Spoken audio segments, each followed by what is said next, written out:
Dark Money, The Hidden History of the Billionaires Behind the Rise of the Radical Right, by Jane Mayer. Picture this.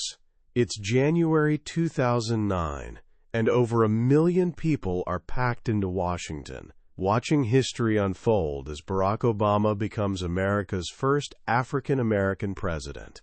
Hope is thick in the air, music swells through the crowds, and it genuinely feels like the country is turning a corner towards something new and better. But here's the twist. While cameras capture that triumphant moment, something completely different is happening 3,000 miles away in a luxurious California desert resort. No cameras here, no cheering crowds, just one polished SUV after another gliding down a palm-lined driveway, each one dropping off some of the wealthiest, most powerful people in America. Billionaire tycoons, fortunaires, political masterminds. And they're definitely not there to celebrate. They're there to plot a counterattack. The man who organized this secret gathering is Charles Koch, who, along with his brother David, controls the second-largest private company in America, a sprawling empire of oil refineries, pipelines, and chemical plants. But Charles doesn't see the new president as a symbol of hope. He sees him as an existential threat. And he's decided something audacious. He won't accept these election results. He'll use his fortune to undo them. This clandestine meeting marked the beginning of a hidden war for America's future, fought not on battlefields, but in think tanks, university campuses, and Washington's quiet corridors. It's the story of how a small group of extraordinarily wealthy individuals managed to reshape American politics according to their vision. The book we're diving into today, Dark Money by investigative journalist Jane Mayer, unveils this hidden battle. It sold millions of copies and earned recognition as one of the most crucial political books of our generation, because it exposes a world most of us never see. Jane Mayer spent years piecing together this puzzle, uncovering a deliberately concealed history. Today I'm going to walk you through that story. By the end, you'll understand the secret machinery running modern American politics. You'll see how ideas, even radical ones, can be manufactured and marketed to the public, and how a handful of determined individuals with unimaginable wealth set out to remake the country in their image. This isn't just about politics. It's about power, family dynamics, and the invisible forces shaping our world. To really get this story, we need to rewind decades before that 2009 meeting. We need to meet the man who started it all, Fred Koch, father of Charles and David. Fred Koch was a tough, brilliant Texan, born in 1900. An engineer by training, he invented a superior method for turning crude oil into gasoline. But here's where things got complicated. The major oil companies saw him as a threat and sued him relentlessly, trying to squeeze him out of the American market. This brutal corporate warfare left deep scars on Fred. He came to view big business and big government as a corrupt, rigged system designed to keep outsiders like him down. This grievance would become a defining part of the family identity. The outsider battling a fixed game. Blocked from working in America, Fred took his invention overseas. And this is where the story gets dark. In the 1930s, Fred Koch found two very eager clients, Joseph Stalin's Soviet Union and Adolf Hitler's Nazi Germany. He helped Stalin build modern oil refineries that became the backbone of the Soviet oil industry, earning a fortune in the process. The experience horrified him. Witnessing communist brutality firsthand left him with a lifelong hatred of government control. But here's what often gets glossed over in official company histories. After working for Stalin, Fred turned to Hitler's Third Reich. In 1934, his company provided engineering plans for a massive oil refinery in Hamburg. This facility became crucial to Hitler's war machine, producing high-octane fuel for German fighter planes. Fred actually admired the German work ethic, writing in a letter that Germany, Italy, and Japan were the, quote, only sound countries in the world because they are all working and working hard. This willingness to do business with two of history's most infamous dictators helped build the early Koch fortune. By the time Fred and his wife Mary settled into a grand stone mansion outside Wichita, Kansas, they were extremely wealthy. They had 4 sons, Frederick, Charles, and twins David and William. Fred was determined his sons wouldn't become soft country club bums. He was demanding, often harsh. Work was constant. The boys dug ditches and shoveled manure at the family ranch from an early age. Fred's discipline was physical. He'd sometimes whip the boys with a belt, or even a stripped tree branch. The upbringing got even stranger, thanks to the governess hired to raise the 2 eldest boys, Charles and Freddie. She was a German woman and fervent Nazi sympathizer who adored Hitler. She ruled the nursery with an iron fist, terrorizing the little boys with sadistic German children's stories and rigid routines. She finally left in 1940 when Hitler invaded France. She was so overcome with joy, she said she had to return to Germany to celebrate with the Führer.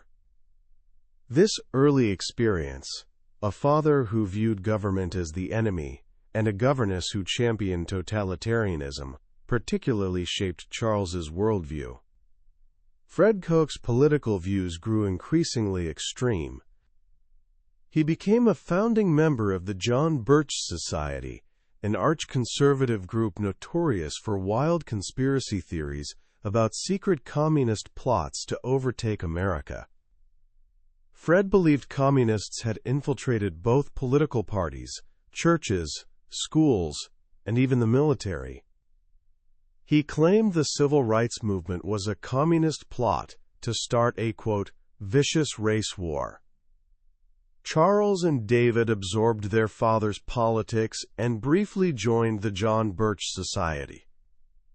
But Charles, the intellectual among the brothers, was searching for something more comprehensive, a grand philosophy to explain the world.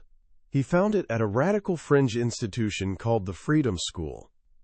The school was run by Robert Lefebvre, who called himself an autarchist, basically a fancy word for anarchist.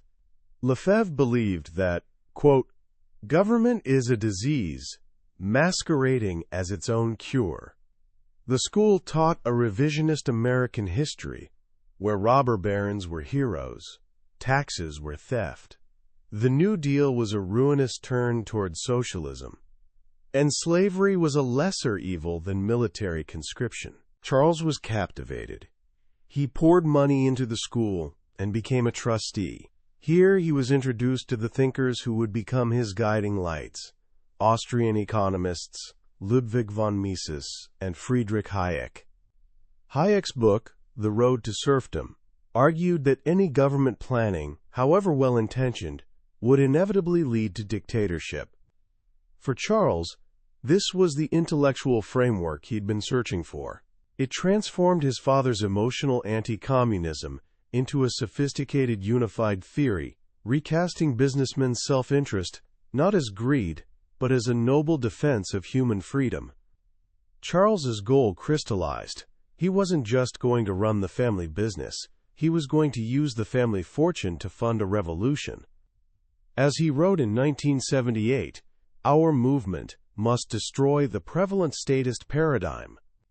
He didn't just want to be this revolution's philosopher, he wanted to be its Lenin. But Charles wasn't the only billionaire heir nursing deep resentment toward the liberal establishment. Across the country, other powerful families were reaching the same conclusion. Enter Richard Mellon Scaife.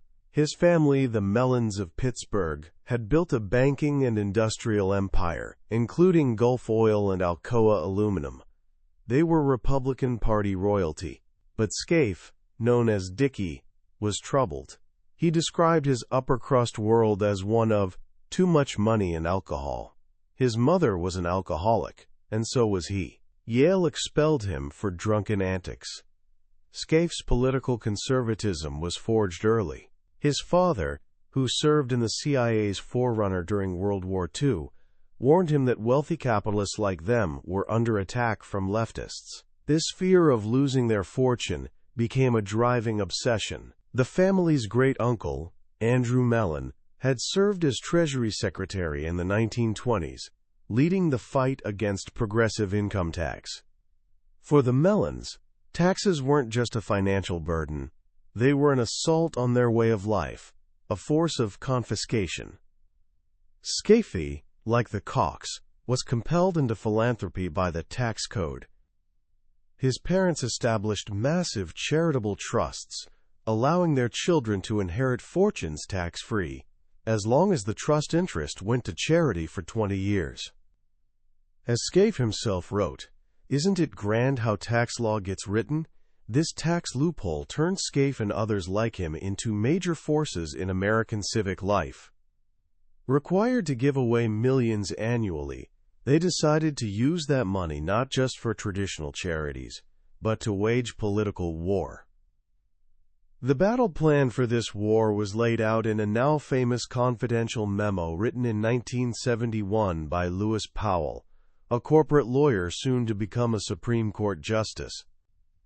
Powell argued the American free enterprise system was under attack, not from extremists, but from the mainstream, college campuses, the media, even churches.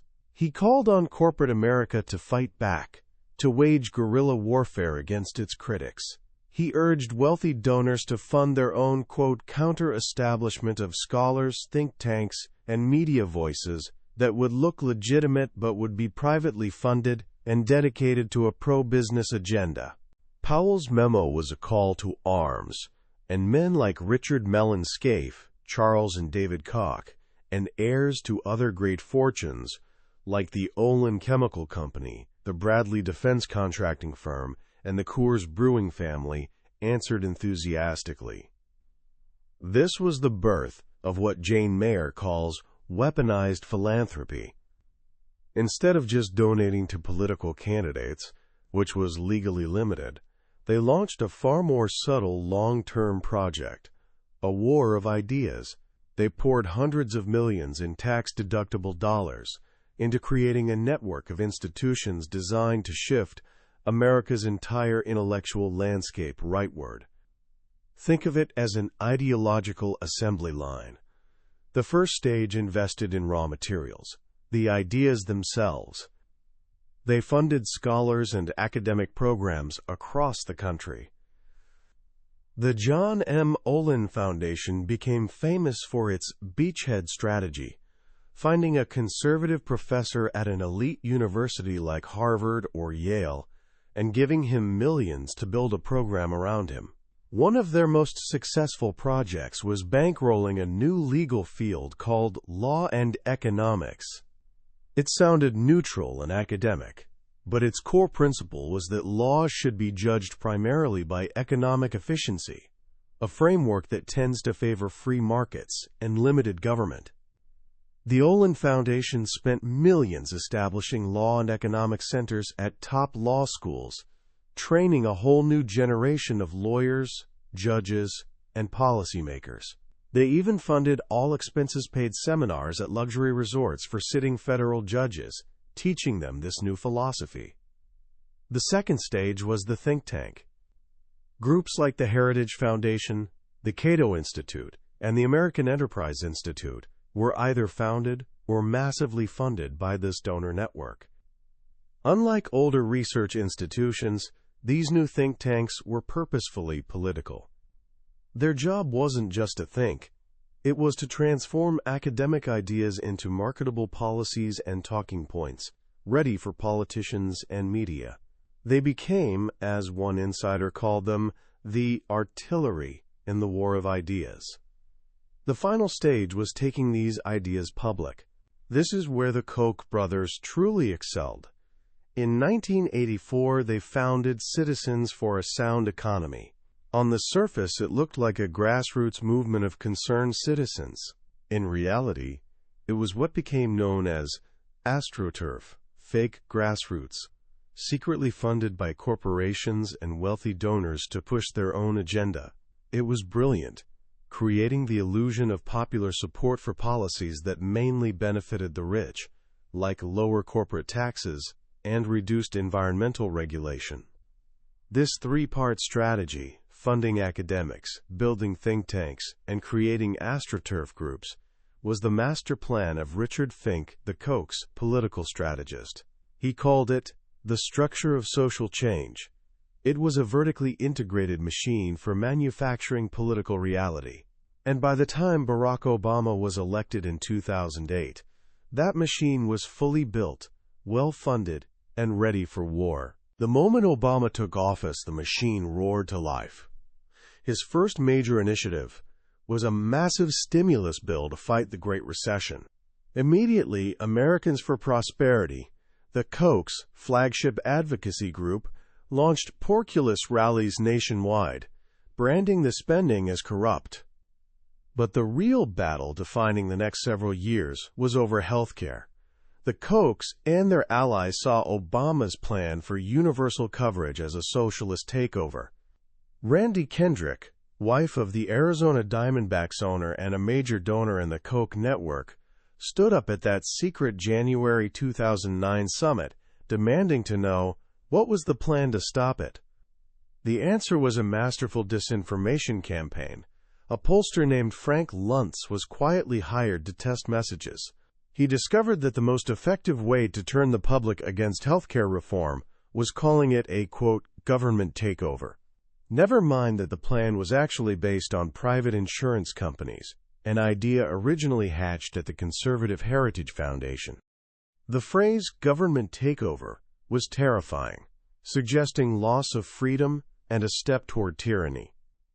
That phrase, amplified by millions in secret donations, became the Tea Party's rallying cry.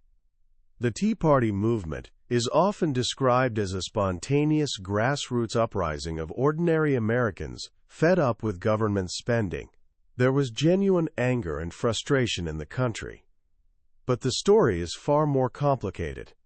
From the very beginning, the Tea Party was nurtured, organized, and funded by the same network of conservative billionaires.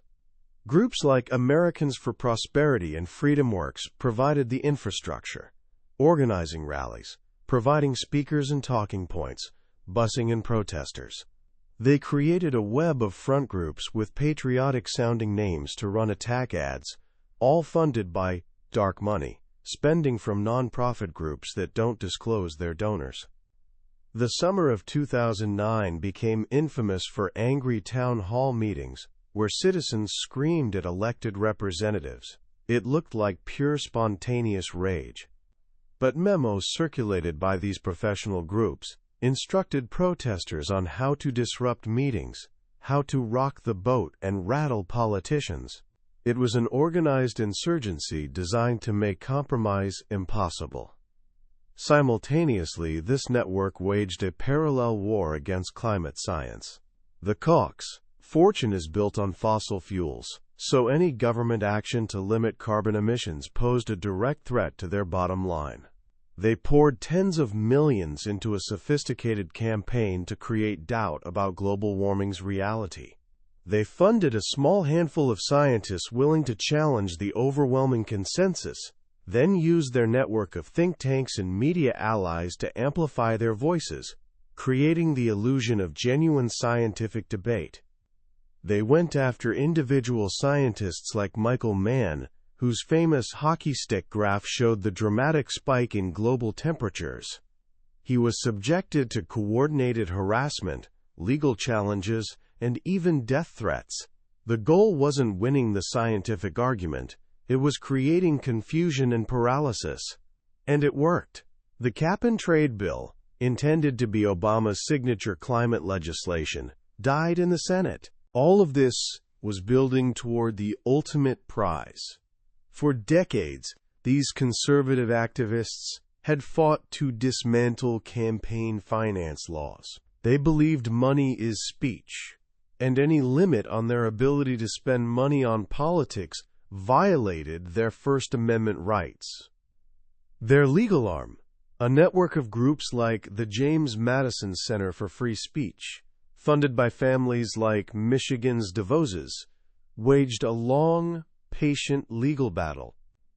It all culminated in January 2010 with the Supreme Court's decision in Citizens United.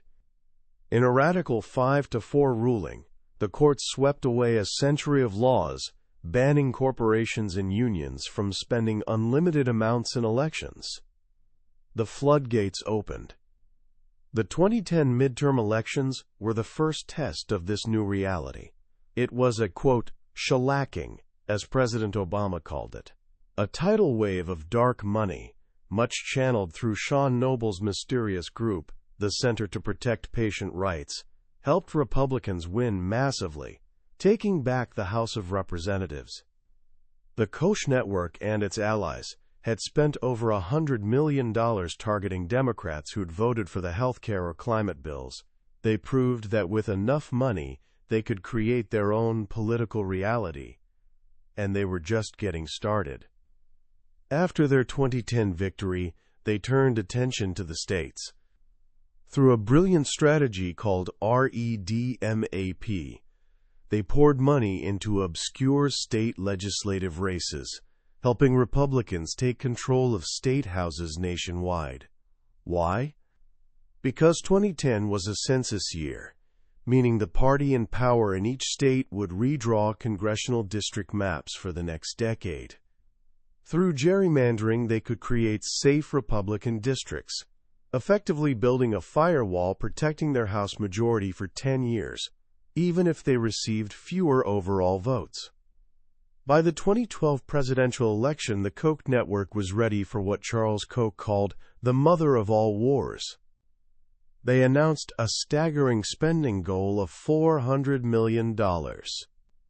They'd built their own private political party, complete with voter database, field staff, and media machine, all designed to defeat Barack Obama and elect Mitt Romney. The 2012 election story is often told as big money's failure. Despite spending hundreds of millions, the Koch network lost. Obama was re-elected. But that's not the whole story. They may have lost the presidency, but they'd succeeded in their larger goal, pulling the entire Republican Party rightward. They'd made their radical anti-government ideas the new mainstream. They'd created a permanent state of political warfare where compromise was surrender. After the 2012 loss, they didn't retreat. They doubled down. They analyzed what went wrong and decided their problem wasn't their policies, it was their image. As Arthur Brooks, president of the American Enterprise Institute, told them, they were seen as the money guys, while Democrats were the fairness guys. They needed rebranding. So they launched a massive public relations campaign to sell a new Coke. They started talking about well-being instead of free markets. They formed surprising alliances, partnering with groups like the United Negro College Fund and criminal justice reform advocates. It was brilliant, softening their image, presenting themselves as positive problem solvers rather than angry ideologues. But behind the scenes, the machine kept running. By the 2014 midterms, they'd perfected their operation. They spent another massive sum and this time won. Republicans took the Senate, giving them full congressional control for the first time in Obama's presidency. The victory was so complete, the network's leaders announced their 2016 election cycle spending goal, an almost unbelievable $889 million. That sum exceeded what either the Democratic or Republican parties were expected to spend. It was the final step in their long journey. They hadn't just built a machine to influence a political party, they'd built one to replace it. They'd privatized a huge chunk of American politics. The story Jane Mayer tells in Dark Money isn't just about a few rich men. It's about a fundamental shift in American democracy's nature. It's the story of how a passionate, determined, and incredibly wealthy minority, convinced of its own righteousness, figured out how to use philanthropy's tools and legal loopholes to impose its will on the majority. It's a story still unfolding today in every election, every debate over taxes, healthcare, and the environment. It's the hidden history of the world we live in now. As you take in this story, it's easy to feel, well, maybe powerless. When you hear about hundreds of millions, even billions of dollars being spent to shape our political world, it's natural to wonder, what can I possibly do about that? But I think that's exactly the wrong takeaway. The most powerful lesson in dark money isn't about the strength of the few, it's about the importance of the many. The reason this network had to spend so much money and work so hard in the shadows is because their ideas, on their own, weren't popular. They had to be packaged, marketed, and sold. They had to create the illusion of a mass movement because they didn't have a real one. What this story really reveals is the power of an informed citizen. The first and most important step is simply understanding how the game is played. When you see an attack ad on TV from a group with a vague, patriotic name, ask yourself, who's paying for this? When you hear a politician use a catchy, fear-mongering phrase like, government takeover, ask yourself, who benefits from me believing this? This book is a roadmap to the machinery of influence. And once you can see the machine, you can't unsee it. You start recognizing patterns. You start connecting dots between the money, the message, and the policy. The practical action you can take today is simple. It's not about raising $1 billion. It's about raising your awareness. Start paying attention not just to what's being said in politics, but who's saying it and who's paying them to say it. Look up the funders of think tanks and advocacy groups shaping the news. Follow the money. It's not always easy, because so much is hidden, but even a little digging can reveal a lot. The founders of this country created a system based on the idea that every citizen's voice should matter. The story of dark money is a warning that this idea is under threat. But it's also a call to action. It reminds us that the most powerful force in a democracy isn't money, it's the engaged and educated citizen. It's you. Your attention, your curiosity, your vote. That's a power no amount of money can truly buy. The battle for the hearts and minds of the country, as Richard Fink put it, is still ongoing. And you are the prize. That was the book summary of Dark Money by Jane Mayer. We've certainly hit the highlights today, but I'll be honest with you, a summary can only take you so far. The real magic of a book like this happens when you read it yourself. It's in the quiet moments, when a particular story or simple phrase connects dots for you in unexpected ways. This podcast is designed to help you decide if this book is worth your time and attention. If anything we've talked about today has sparked your curiosity or made you want to understand the world more clearly, then I encourage you to grab a copy. Reading it isn't just about learning facts. It's an experience that can genuinely change how you see the hidden architecture of power in our society. Also, if you found this journey valuable, please take a moment to like this video and subscribe to the channel. That way, you won't miss our next exploration into another life-changing book from the Billionaires bookshelf. Let's keep learning and growing together.